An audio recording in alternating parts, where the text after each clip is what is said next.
Wall Street and industrial America has a dunce cap on right now and has been relegated to the corner and has lost its voice and has been besmirched and vilified. Were there mistakes made? Absolutely.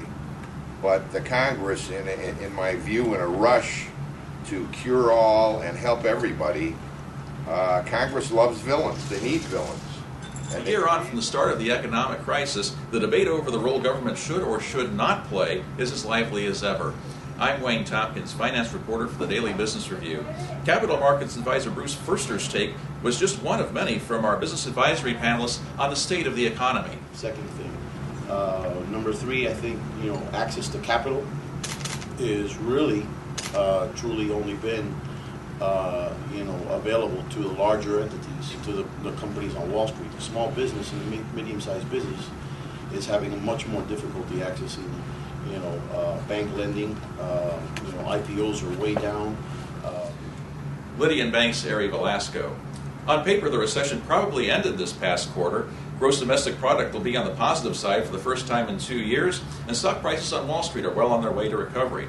But on Main Street, the recession shows no signs of ending. Capital remains tight, the consumer is spending less, and unemployment continues to climb. Economist Tony Villamil said the rising jobless rate may contain a silver lining. Yeah, the unemployment number is really overplayed because, for example, yes, there may be an uptick in the unemployment rate from 9.7 nationally percent, 10.7 in Florida.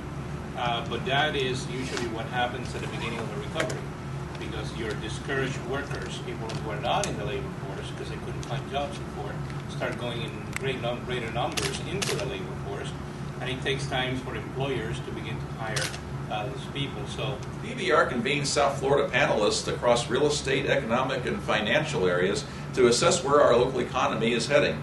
The worst news for South Florida is that because of its economic structure, it's likely to be among the last regions in the country to see an economic recovery. Mike Maxwell of Maxwell & Partners believes commercial real estate is one area where the worst still lies ahead. He alluded to the commercial real estate market has not yet started to have a public implosion. It's there, it's on the periphery, and you can see it, and it's kind of like the first part of the residential crises. But it's not making the front page news yet. And when that does, I think that's going to be another blow to confidence.